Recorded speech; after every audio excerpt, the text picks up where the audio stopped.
Welcome to my channel. I'm the Dark Lord of Optics, and what I bring you here is a thinking man's take on guns and optics with occasional forays into politics. Thank you for being here.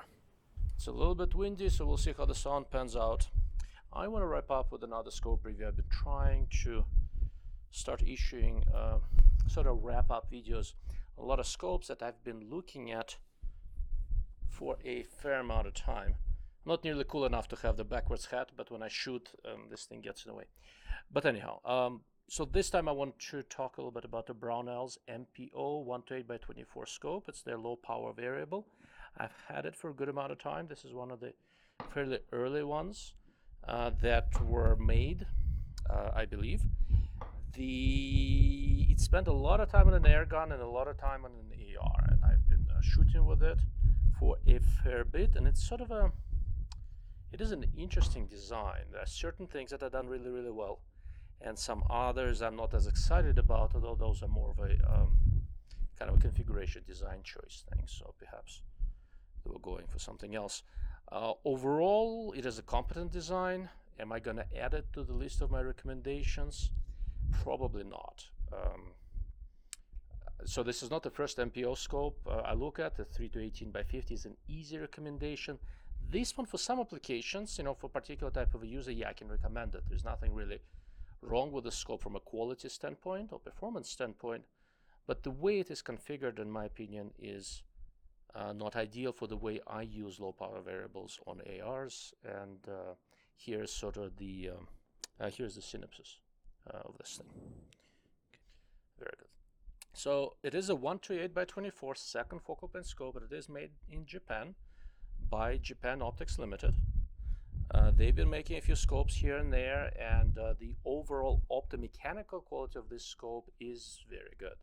In terms of specs, it is not class leading, but it is respectable. The field of view on 1 power is 105 feet at 100 yards, which is a little bit narrower than scopes like the Vortex Razor Gen 3, but it's not a $2,000 scope either. And for a 1:8 in this price range, I think it is quite good. It runs about $800 if you can find one, and $800 for a high quality Japanese made low power variable, it's quite good. There isn't really a whole lot out there that gets close. In $800 range you can get a Delta Striker, but which is in some ways a more interesting scope, better scope, but that's mostly because of the reticle, and I'll get to that in a moment. And that is a 1:6. This is a 1:8.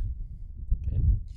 In terms of eye relief, it's fairly easy to get behind. The proverbial eye box does start getting a little bit tighter when you are on 8 power, but it's pretty forgiving on 1, and I really don't have any major complaints about it.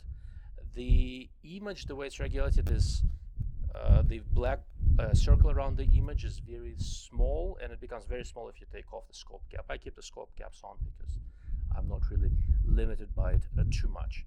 The turrets are covered by these caps. If you take the caps off, it's 0.1 milliradian per click, and they are really nicely tactile and everything. This is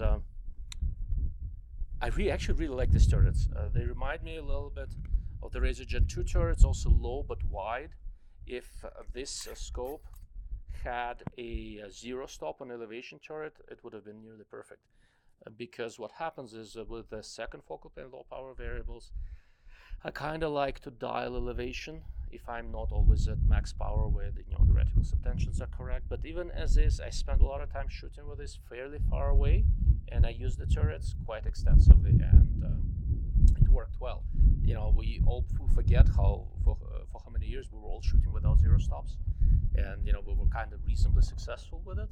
It's not that hard, but I really enjoyed it. It's the turret is nice, the click feel is nice, very tactile, very easy to use. And I was surprised with how nice these turrets are. There's a huge amount of elevation. I think it's around 40 milliradian. I didn't need anything close to that, but the tracking was damn near perfect.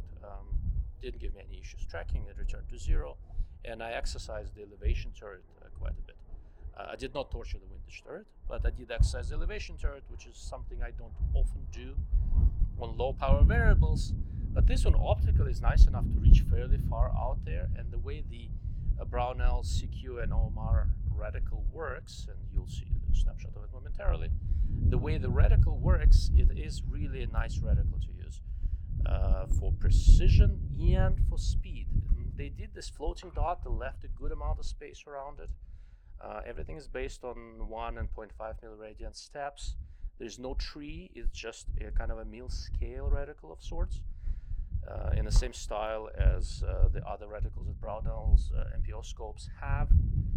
I can hold with it, but my preferred way of using a scope like this, especially with a turret this nice, once we get past 300-400 yards, I want to dial elevation, hold for wind. And that's mostly what I've been doing. Holding for wind with the primary axis is very nice. The way they did this skeletonized reticle, I was surprised with how comfortable it was. They do these 2 parallel lines with the empty space in between. It was visible on one hand and easy to see, but on the other hand didn't obscure too much. They called it non-obscuring milliradian reticle, and there is something to it. It's a clever design. I like it. It is a glass-edged reticle, so because of that, it is conventional edge and fill illumination. It's not ultra bright like fiber illuminated reticles and some competing designs, but the fiber illuminated reticles have to be wire. They cannot have all the reticle features of a glass-edged design. So the way the dot on this guy works is there are 6 illumination levels. On 6 right now, it's a bright day in Albuquerque. On 6, the dot is clearly visible, but it's not nuclear bright. So I'll call it day visible, but not day bright. On 1 power, because the reticle is in second focal plane, it's really hard to miss it. It's like on 1 power, it's a 2 milliradian dot, and the rest of the reticle is nicely visible. Kind of looks, if you go fast, it just looks like a duplex with a floating dot. It's a nice reticle to use. I was surprised with how quick overall it was. The one, I think, major flaw of this scope from an AR-15 standpoint is that it's heavy. The scope is, I think, almost 25 ounces, and that is significant. Most of the competition is significantly lighter. The Delta, the SAI, the Tango, they're all in the 18 to 20 ounce range. Vortex Razor Gen 3 is in a 20 ounce range, but once again, that one is a lot more expensive. If you're looking for optomechanical quality in the under $1,000 range, and if you want this good quality second focal plane made in Japan, you can put up with a little weight. This is not a bad option. It really works nicely. In terms of the way it's configured, once we go past 1 to 6, I do prefer front focal plane reticles. This one is second focal plane, so it's not entirely my cup of tea. But on the other hand, in use, it was a nice scope to use. I enjoyed it. Would I recommend buying it as a general purpose AR scope? Well, it depends on what you want to do. It's more of a DMR scope just because of how nice it is optically, and because of how nice the turret is. It is quite fast on 1 power, but you do feel the weight a little bit on a lightweight AR. So I ended up setting it up on this guy, and this particular rifle has kind of a mid-weight barrel. It is quite accurate. And the scope, I think, is a nice match to the rifle. It's not a scope for an ultralight. It's not a scope for a heavy precision AR. It's right somewhere in there in between. Okay. Low light performance, very respectable, but we're still working with a 24mm objective. But it's in low light, it easily hangs with the Tango 6T and Delta Striker and all the Light Optics Works products. This is, not Light Optics Works, another Japanese fab. Low light hangs with them just fine. Flare and other things are corrected well. I don't see a whole lot of chromatic aberration. Overall, like I said, it's a very well executed design, but basically it's a little bit on the heavy side. The reticle illumination is not nuclear bright, and it is a second focal plane scope, and that, some people prefer it, some don't, right? So that depends on what you want to do. But the reticle illumination, like I said, is not dim. It's visible, but it's not nuclear bright. If you want to go super fast, there are scopes that are faster on 1 power just because of that really bright dot. But across the course use, you could do quite nicely with this. You pair it with a lightweight mount, and the weight is not that big of a deal. And that's pretty much it, folks. If you have any questions, you know where to find me. I will add some pictures here and there, and then I'm gonna give this rifle and scope to my nephew who just turned 18. I think he's gonna enjoy it, and it's a really nice scope to learn on. It's easy to use. You get to learn the MILRAD, and you can really reach from up close and personal to 600 yards in reasonable comfort. Once again, thank you for watching. Thank you for listening. If you have any questions, darklordofoptics.com. That's where you can find me.